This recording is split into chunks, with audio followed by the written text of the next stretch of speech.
Bien, continuando con el método de iteración de Newton-Raphson, lo que vamos a ver ahora es lo que se conoce como las condiciones de Fourier. El método de Newton-Raphson no siempre se puede aplicar, como vamos a ver ahora. Bueno, tanto Newton como Raphson obviamente no se dieron cuenta de esto, sino que Fourier, unos cuantos años después, diríamos más de 100 años después, Fourier va a retomar el método de Newton-Raphson, lo va a analizar y se va a dar cuenta justamente qué condiciones tendría que cumplir la función, o como vamos a plantear acá, cuáles son las condiciones suficientes, porque vamos a ver que no es necesario que pase esto para que el método de Newton-Raphson converja, pero sí es suficiente con que suceda lo que vamos a decir ahora para que garantizar que efectivamente el método de Newton-Raphson va a converger a la raíz que estamos buscando con la aproximación deseada, ¿sí? Esto está dentro de lo que se llaman las observaciones de Fourier, está dentro de lo que se conoce como las observaciones de Fourier. Fourier se dio cuenta que el método realmente converge, ¿sí? O que efectivamente vamos a poder encontrar la raíz deseada con la aproximación deseada, ¿sí?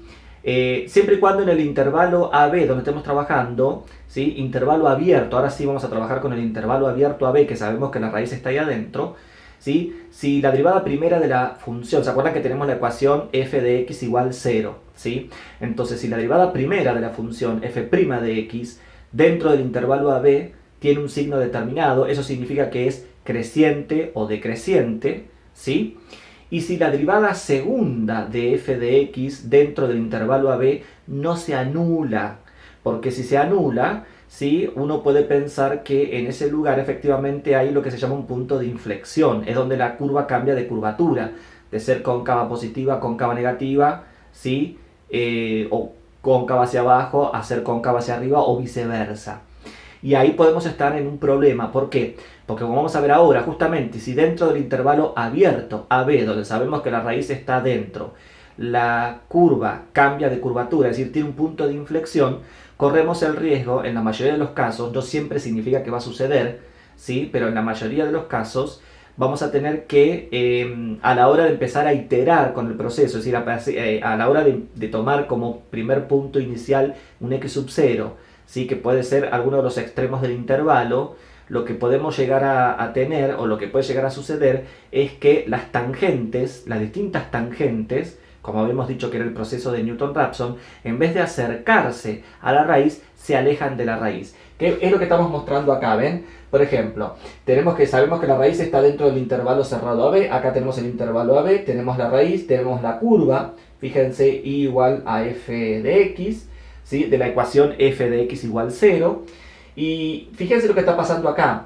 Fíjense que acá tenemos un punto de inflexión, porque la curva pasa a ser, fíjense, tiene esta curvatura y después cambia la curvatura, tiene esta concavidad y después tiene esta otra, ¿sí? Entonces, fíjense que si yo empiezo a iterar en el extremo izquierdo A, ¿sí? Y trazo la tangente a la curva en el punto A, fíjense que la recta tangente corta al eje X en X sub A fuera del intervalo.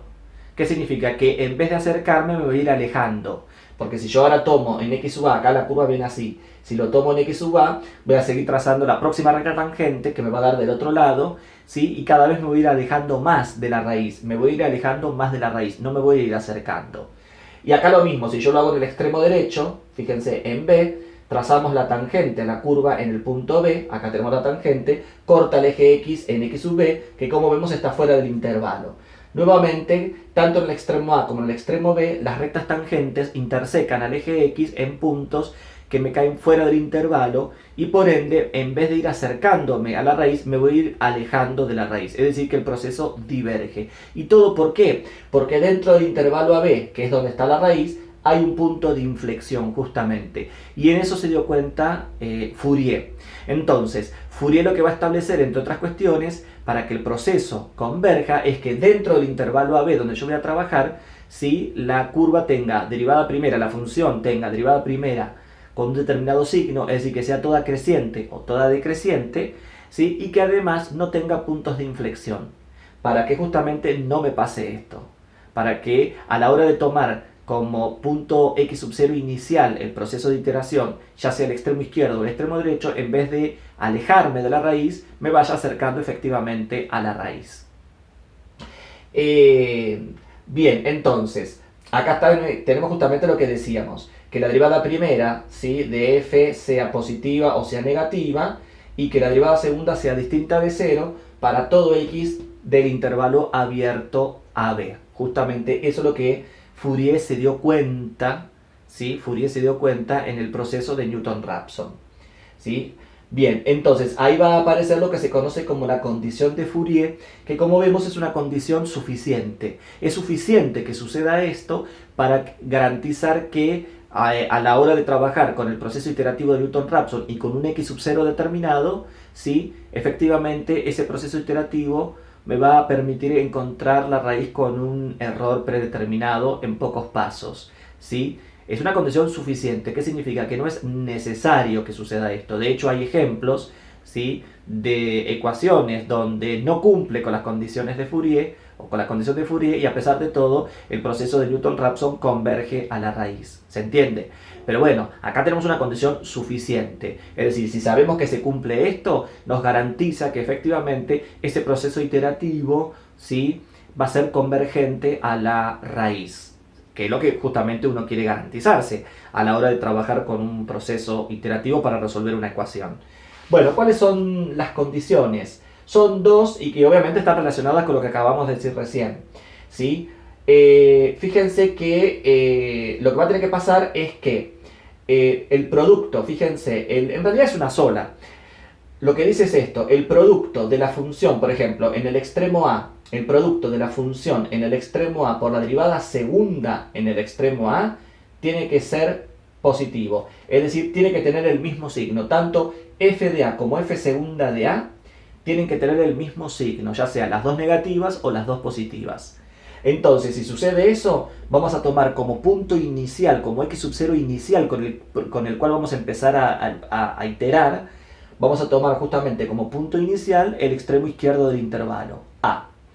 Y si no, al revés, si el producto entre la función en el extremo derecho, b, por la derivada segunda en el extremo derecho b, también es positivo, ese producto es positivo, donde ambas son positivas o ambas son negativas, obviamente, entonces vamos a poder empezar a iterar en el extremo derecho x sub 0 igual b. Vamos a tomar como punto inicial para el proceso iterativo al extremo derecho b.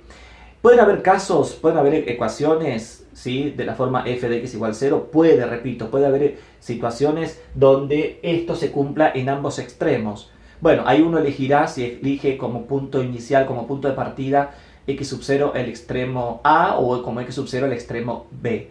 Pero digo, existen casos donde se puede dar en ambos extremos esta condición de Fourier. Y si no, en alguno de los dos.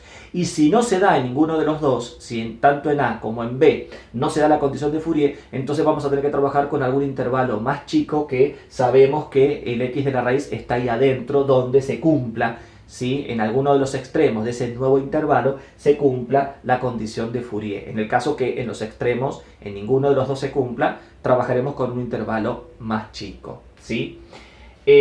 Con esto, justamente, que ahora después lo vamos a justificar a partir de... Esto se justifica a partir de series de Taylor, pero decíamos, con esto nos vamos a garantizar, o va a ser condición suficiente, para que el x sub 0 que tenemos como punto inicial o punto de partida en el proceso iterativo de Newton-Raphson nos permita ir iterando, ir obteniendo una sucesión de valores, un x sub 1, un x sub 2, un x sub 3 y así sucesivamente, que va a converger a la raíz con el error que a uno le den prefijado, ¿sí?, o con el error que uno quiera.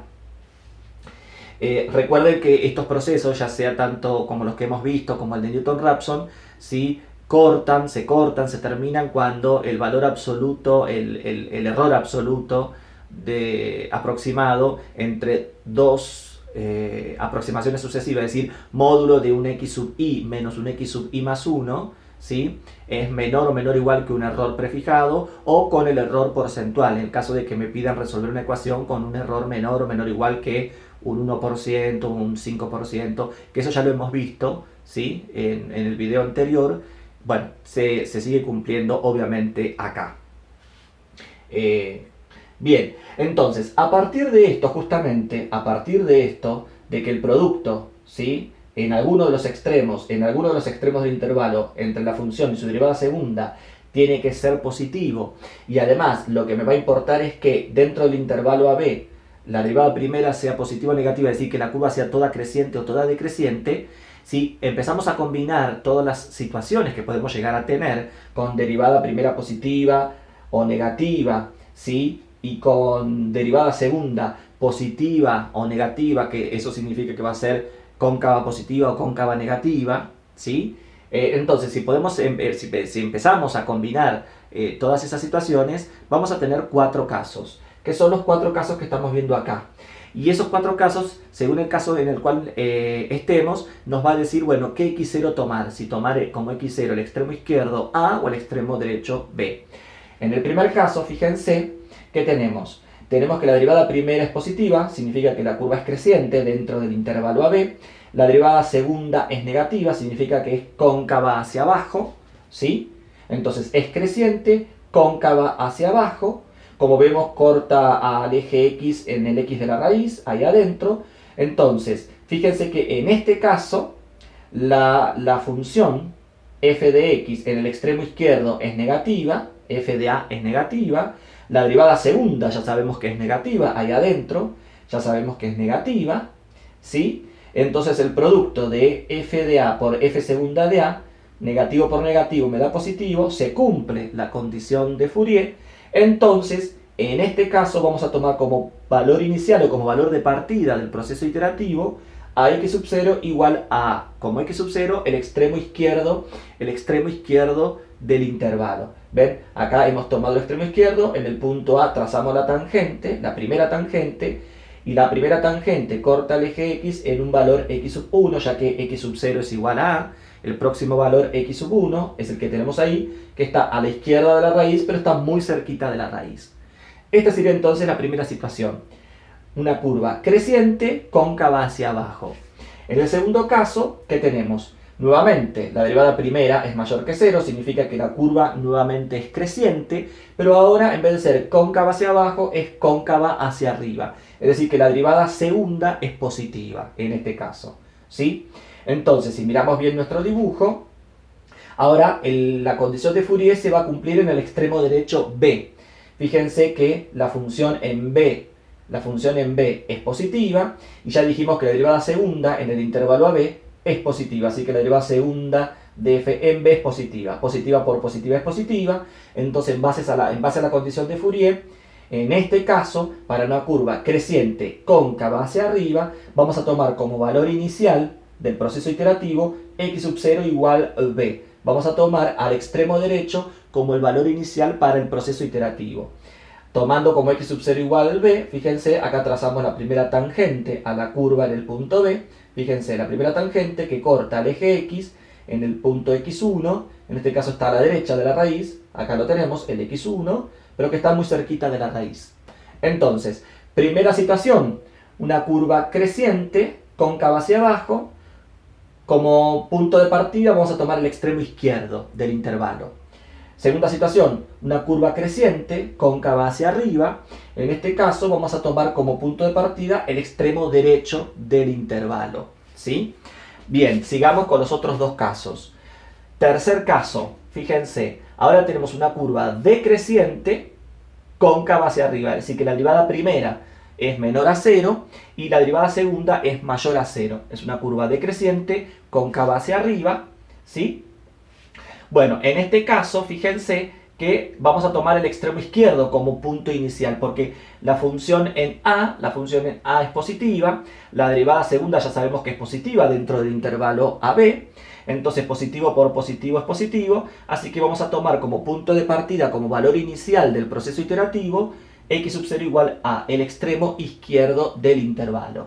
Fíjense que tomando el extremo izquierdo A, tenemos el punto A, trazamos la tangente a la curva en A. Fíjense que corta el eje X en este X sub 1, que está a la izquierda de la raíz, muy cercano a la raíz.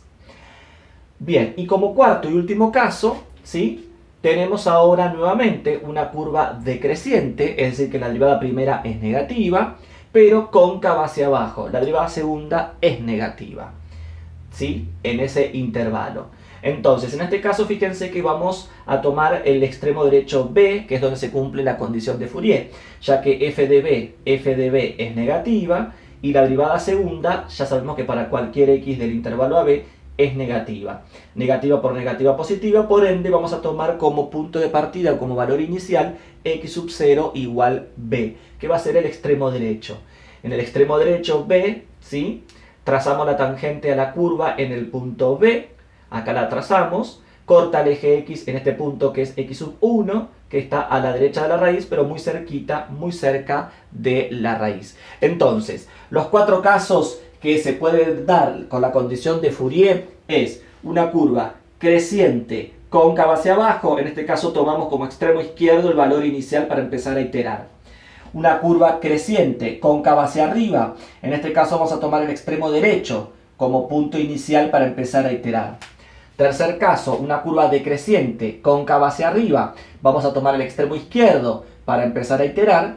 Y en el cuarto último caso, una curva decreciente, cóncava hacia abajo, vamos a tomar el extremo derecho para empezar a iterar. Ahí tenemos entonces las cuatro posibilidades que se pueden dar cumpliéndose la condición de Fourier, que dentro del intervalo AB, que yo sé que ahí adentro está la raíz, la curva tiene que ser creciente o decreciente, ¿sí? Y tiene que ser toda cóncava positiva o cóncava negativa, es decir, que no tiene que haber puntos de inflexión. ¿Se entiende lo que estoy diciendo?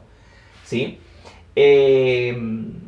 Bien, entonces a la hora de aplicar el proceso de Newton-Raphson, uno tiene que asegurarse primero en cuál de las cuatro situaciones uno se encuentra. ¿Sí? Repito, a la hora de aplicar el proceso de Newton-Raphson, uno tiene que previamente ver en cuál de las cuatro situaciones se encuentra. Recuerden que el intervalo AB se lo puede obtener, me lo pueden dar, o si no me lo dan, a partir del método gráfico, que fue el primer método que vimos, tener un intervalo AB.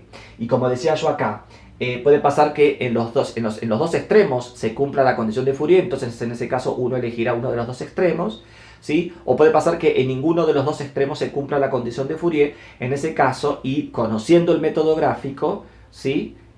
Habiendo hecho primero el método gráfico, bueno, tomar un intervalo más pequeño, ¿sí? Sabiendo que la raíz está ahí adentro, pero digo, trabajar con un intervalo más pequeño para asegurarnos que en alguno de los extremos del intervalo se cumpla la condición de Fourier.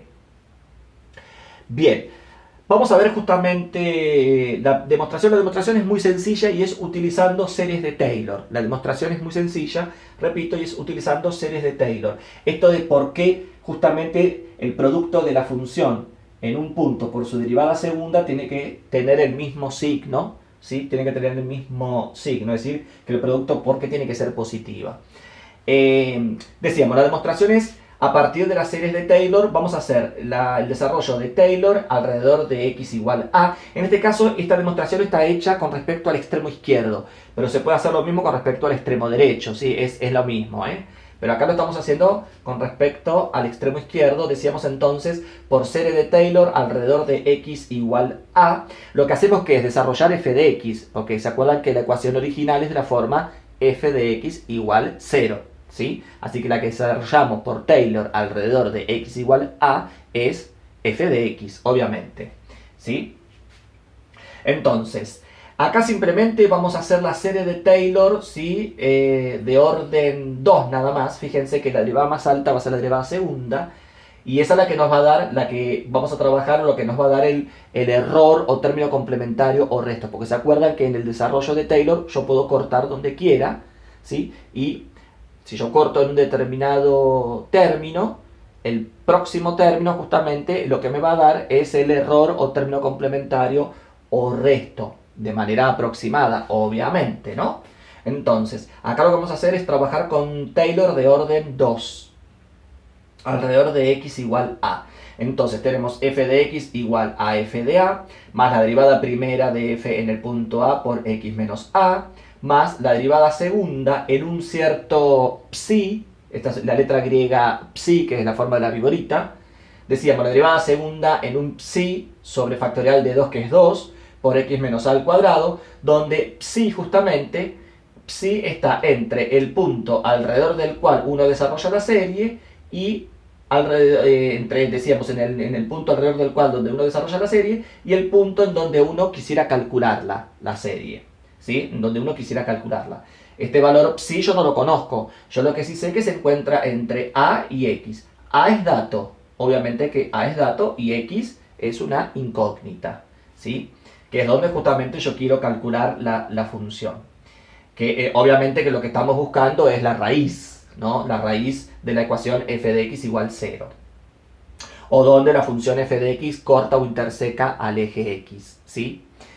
Bien, entonces, ¿qué hacemos? Una vez que tenemos este pequeño desarrollo de Taylor de orden 2, lo que hacemos es, fíjense, reemplazar a la x por el x de la raíz. Reemplazamos a la x por el x de la raíz en ambos miembros. Resulta que acá la función evaluada en el x de la raíz me va a dar justamente 0, porque ahora estoy parado justo en el x de la raíz. Así que la función evaluada en el x de la raíz me va a dar 0. Igual a f de a más f' de a por el x de la raíz menos a, ¿sí? Más f segunda en un psi sobre 2 por el x de la raíz menos a al cuadrado. Recuerden que esto es lo que se llama término complementario o resto, en este caso de orden 2, que lo que me va a dar es el error por haber tomado, si se quiere, los dos primeros términos de la serie de Taylor, ¿sí? El error va a estar concentrado en este término, ¿sí? Bien, hemos reemplazado entonces a la x por el x de la raíz, nos quedó 0 igual a toda esta expresión. ¿Y ahora qué hacemos? De acá, de esta expresión, despejamos x sub r. ¿Sí? Vamos a despejar este x sub r porque este x sub r, como vemos, está al cuadrado. Así que vamos a despejar este x sub r. ¿Sí? Si ustedes aplican álgebra y despejan este x sub r, les va a quedar esta expresión que ustedes tienen acá. ¿Sí? Fíjense, restamos a ambos miembros f de a, y esto viene para este lado. ¿Sí? Restamos a ambos miembros toda esta expresión, todo este término que va a venir de este lado. Luego dividimos a ambos miembros por f', porque acá está multiplicando. Y luego sumamos a ambos miembros a. Yo todo eso no lo hago directamente, repito. De esta ecuación despejamos este x sub r de acá. ¿Sí? Y si hacemos eso, nos queda la expresión que tenemos abajo.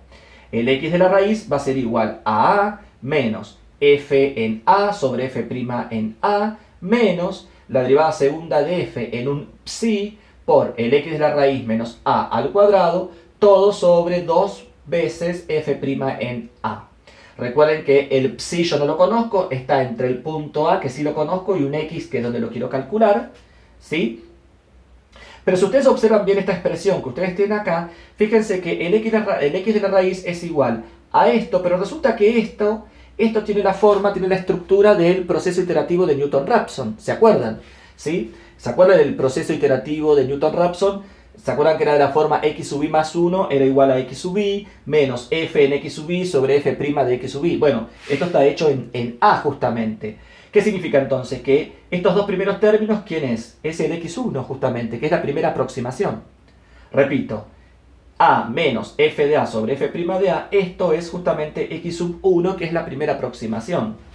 Así que, en definitiva, entonces, ¿sí? En definitiva, si a menos f de a sobre f' de a, todo esto es x sub 1, ¿sí? ¿Qué tenemos? Restando a ambos miembros x1, nos queda esto. Nos queda que el x de la raíz menos la primera aproximación, x sub 1, es igual a menos el error f segunda en un psi por el x de la raíz menos a todo al cuadrado dividido 2 veces f' de a. ¿Sí? Es decir, que la diferencia entre el x de la raíz y su primera aproximación es igual a menos todo esto. ¿Sí? Bien, y justamente habíamos dicho que x sub 1 es toda esta expresión que ustedes tienen acá. ¿Qué es lo que tenemos acá? Fíjense, si x sub 1 es a menos f de a sobre f' de a, entonces fíjense que podemos escribirlo así, como x1 menos a, la primera aproximación menos el extremo izquierdo del intervalo es igual a menos f en a sobre f' en a. Repito, si esta resta es x1, simplemente lo que hacemos es x1 menos a es igual a menos f de a sobre f' de a. Es decir que esta expresión sale de acá, nada más. ¿Por qué lo escribo de esta manera? Porque ahora lo que vamos a hacer es el cociente. El cociente entre el x de la raíz menos la primera aproximación dividido la primera aproximación menos el a, que el a sería el x0, sería el valor inicial. Sería el valor inicial del proceso iterativo. Entonces resulta, fíjense, acá lo tenemos. El cociente entre el x de la raíz menos su primera aproximación dividido la primera aproximación menos el valor inicial.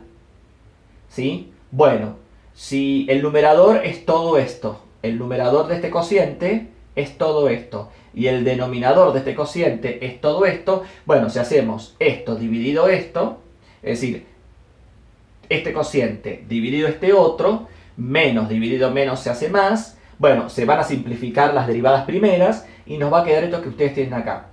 Decíamos que el x de la raíz menos la primera aproximación dividido la primera aproximación menos el valor inicial, o el primer valor, o valor inicial prefiero decirle yo, ¿sí? Ya que está la primera aproximación, este sería el valor inicial. Va a ser igual a la derivada segunda de f en un psi por el x de la raíz menos a, que es el valor inicial, todo al cuadrado, dividido dos veces la función en a.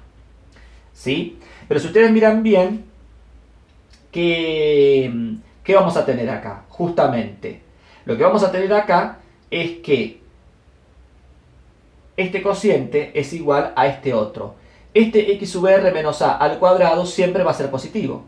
Siempre va a ser positivo. ¿Sí? Entonces, decíamos que el Fourier había descubierto que el producto, fíjense, de la función y su derivada segunda en a o en b tiene que tener el mismo signo.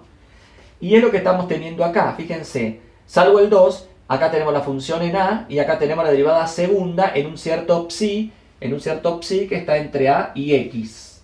¿Sí? Entonces, este cociente, justamente, este cociente, como acá lo estoy escribiendo, va a tener igual signo. ¿Sí? Este cociente va a tener igual signo. ¿Sí? Siempre y cuando, fíjense, si este cociente tiene igual signo, es decir, si f segunda es positiva y f de a es positiva, o si f segunda es negativa y f de a es negativa, ¿sí? ¿Qué es lo que va a pasar? Entonces, que el x sub 1, repito, cuando este cociente tiene igual signo, si f de a es positiva y f segunda en psi es positiva, ¿sí? O si f de a es negativa y f segunda en psi es negativa, recuerden que yo el psi no lo conozco, pero yo sé que el psi está entre a y x, ¿sí? El a lo conozco, el x no. Pero bueno, después esto lo vamos a suponer que está entre a y b, donde la raíz está ahí adentro. O podemos decir que el psi va a estar entre a y el x de la raíz, por ejemplo, ¿sí? Que es lo que estamos diciendo acá. Entonces, si esta derivada segunda y esta función, ambas tienen el mismo signo, ya sea ambas positivas o ambas negativas, ¿eso qué implica? Eso va a implicar que efectivamente el x1 que era la primera aproximación, el x1 se encuentra entre el valor inicial, que en este caso era el extremo izquierdo a, y el x de la raíz. ¿Qué es lo que está pasando acá? Si ustedes lo alcanzan a ver acá, fíjense, el x1 está entre el valor inicial a y el x de la raíz, justamente, ¿sí? Donde, fíjense que en el extremo izquierdo, es decir, en el valor inicial, la función es positiva, y la derivada segunda, ¿sí? Es negativa, acá me equivoco yo. En el extremo izquierdo la función es negativa, y como esta es cóncava hacia abajo, ya sabíamos que la derivada segunda acá adentro va a ser negativa. Y como el xi está entre a y x, es decir, que el xi está a la derecha de a, significa que está acá adentro. Y acá adentro es toda cóncava negativa, ¿sí? O cóncava hacia abajo, la derivada segunda es negativa y en el extremo izquierdo es negativa, negativa por negativa me da positiva.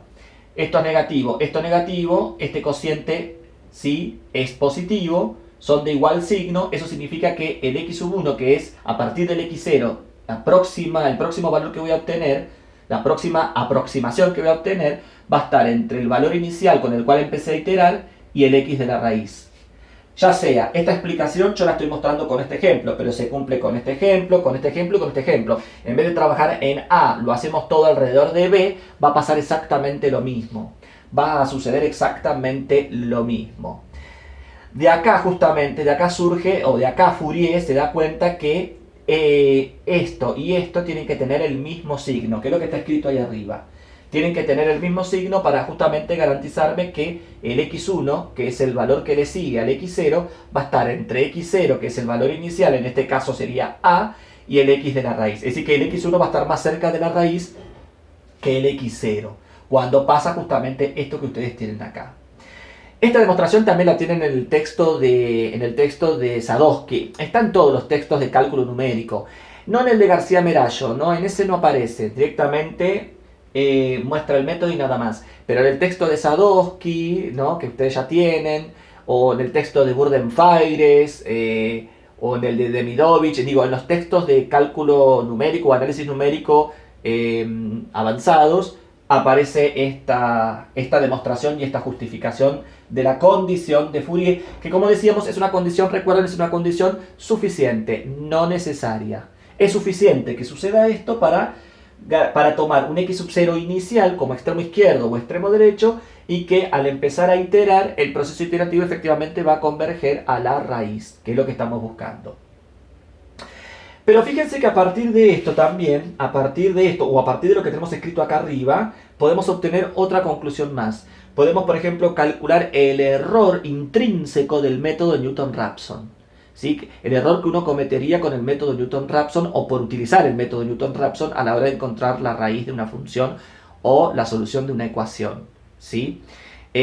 Distinto a esto del proceso iterativo cuando se corta, que decíamos cuando usamos el error absoluto aproximado o el error porcentual aproximado. Esos son dos errores que uno por lo general lo utiliza para cortar el proceso iterativo, ¿sí? Porque en algún momento este proceso iterativo lo tenemos que cortar, ¿sí? Y ahí obviamente que ya tenemos un error prefijado. Eso es una cuestión que tiene que ver con el proceso iterativo donde cortamos el proceso. Otra cosa es el error propio del método, es decir, cuál es el error que me aporta este método en particular.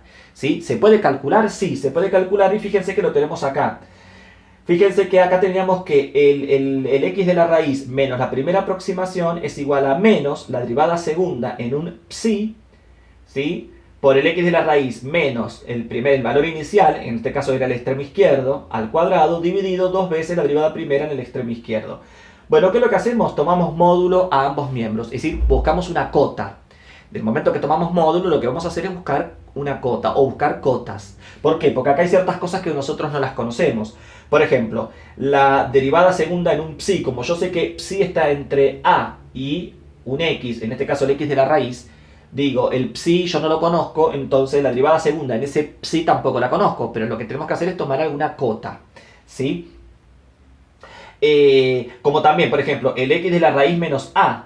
Esto lo podemos tomar como la distancia, el x de la raíz menos a, la distancia desde a al x de la raíz o desde el x de la raíz hasta a. Que tampoco la conozco porque el x de la raíz no lo conozco. Así que esa distancia no la conozco, pero también podemos tomar una cota. ¿Sí? Entonces lo que vamos a hacer acá es tomar varias cotas.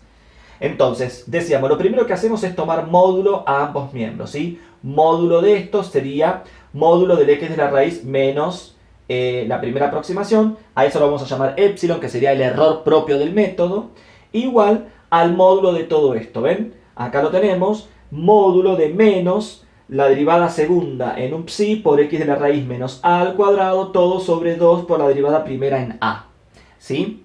Bien,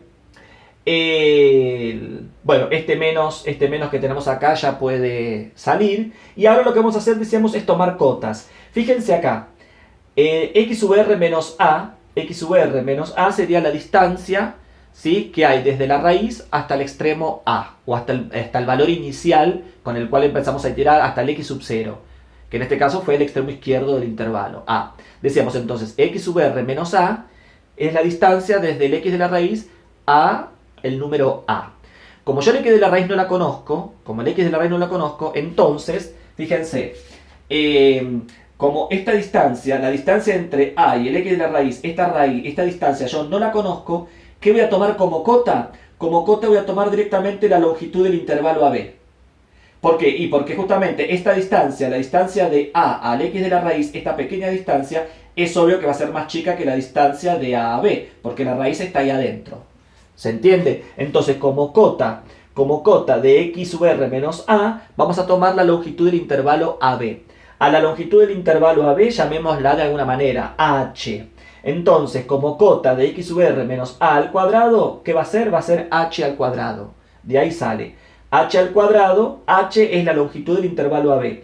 Así que h al cuadrado va a ser la cota de x sub r menos a al cuadrado. Bien. Abajo nos queda 2 por el módulo de f' en a, fíjense, 2 por el módulo de f' en a.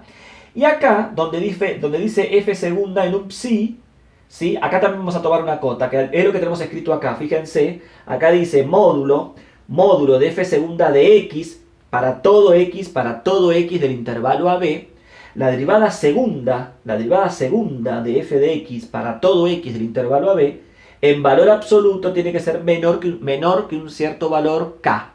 Ese k va a ser la cota de la derivada segunda para todo x dentro del intervalo AB. ¿Sí? Entonces, como cota de derivada segunda en un psi, vamos a tomar el valor k. Entonces, toda esta expresión va a ser menor que h al cuadrado por k sobre 2 por el módulo de f' de a. Así que en definitiva, el error epsilon, el error que uno va a cometer utilizando el método Newton-Raphson, el error propiamente dicho que me aporta el método, el error, fíjense que es lo que tenemos acá, la distancia entre el x de la raíz, es decir, la distancia entre el verdadero valor que no lo conozco y una primera aproximación, en valor absoluto, esa distancia va a ser menor que h al cuadrado por k sobre 2 por el módulo de f' de a, donde h es la longitud del intervalo AB, k es una cota de la derivada segunda de la función, ¿sí? F de x dentro del intervalo AB, todo dividido 2 por el módulo de f' de a. Obviamente siempre acá uno supone, ya desde el video anterior, suponíamos que la derivada primera en a tiene que ser distinta de 0, ¿no? Obviamente.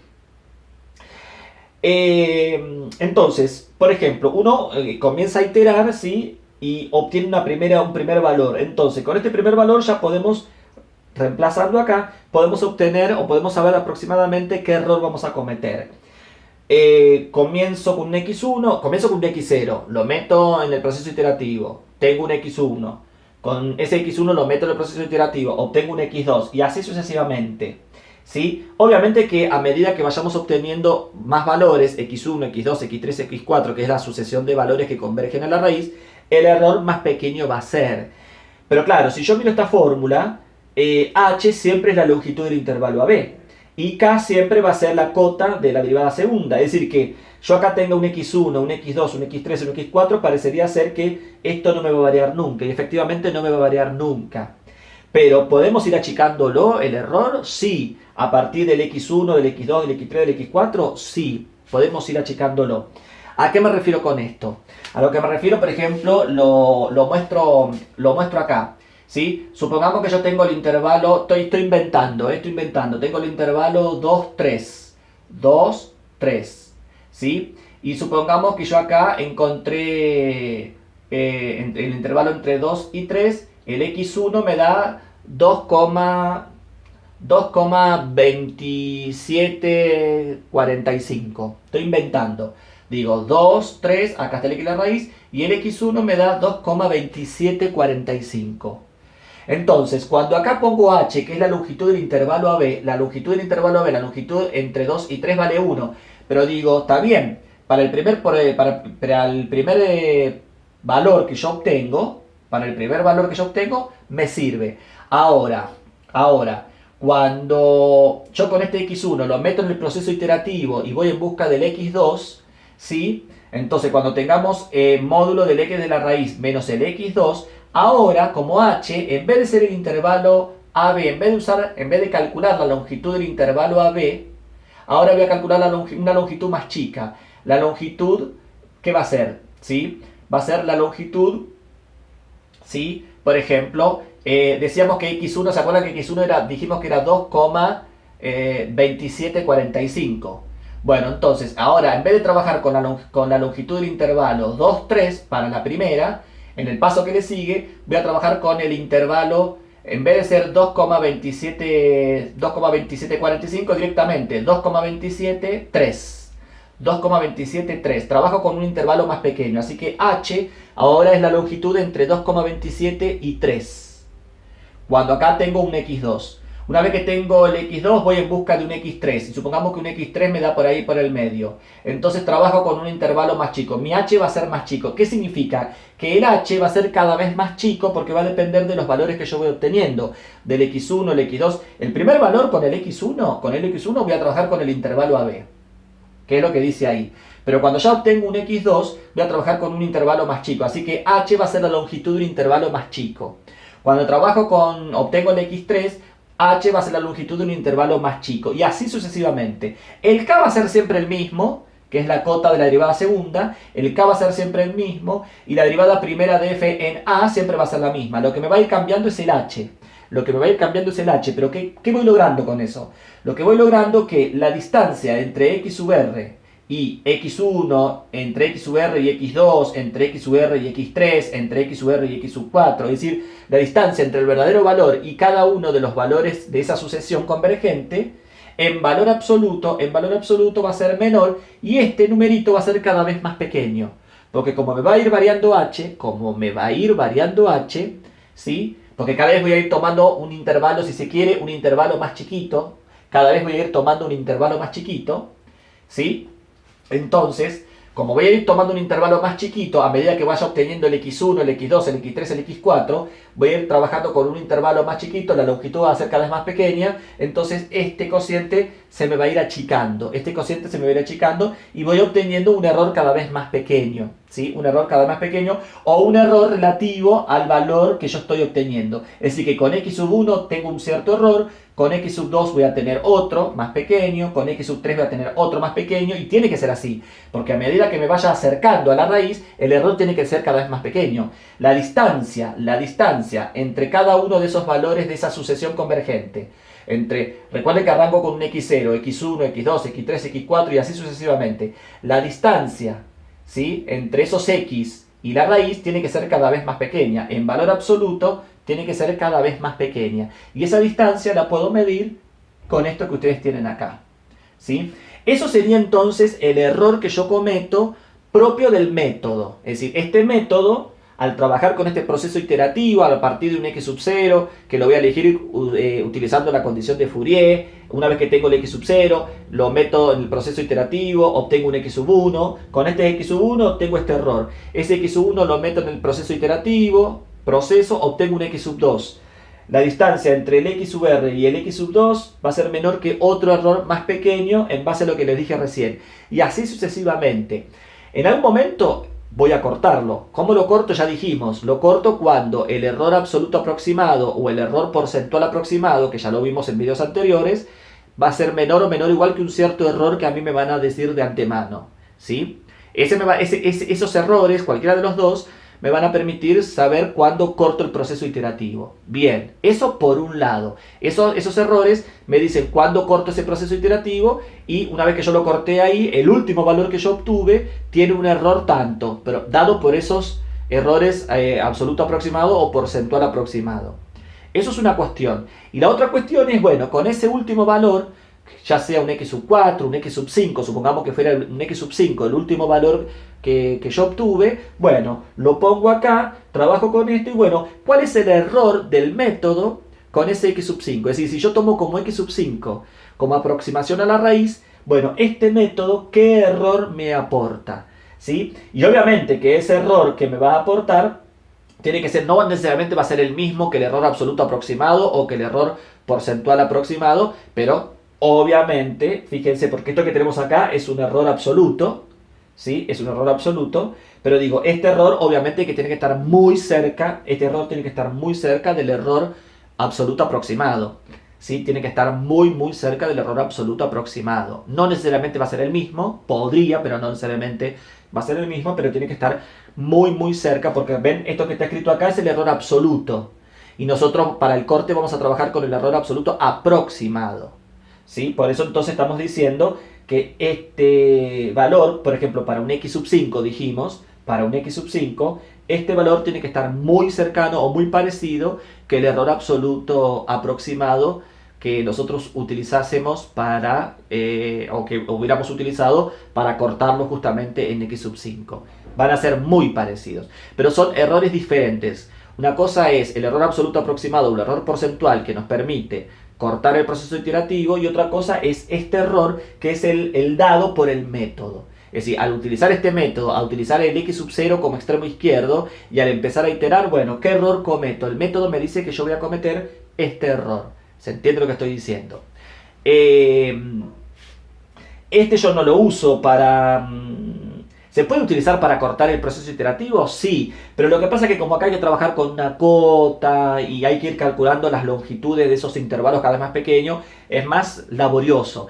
Para el proceso iterativo y ver dónde lo corto, conviene trabajar con el error absoluto aproximado, con el porcentual, es más fácil. Es más fácil trabajar con esos errores para saber dónde tengo que cortar el proceso iterativo y no trabajar con este. No trabajar con este porque es más laborioso.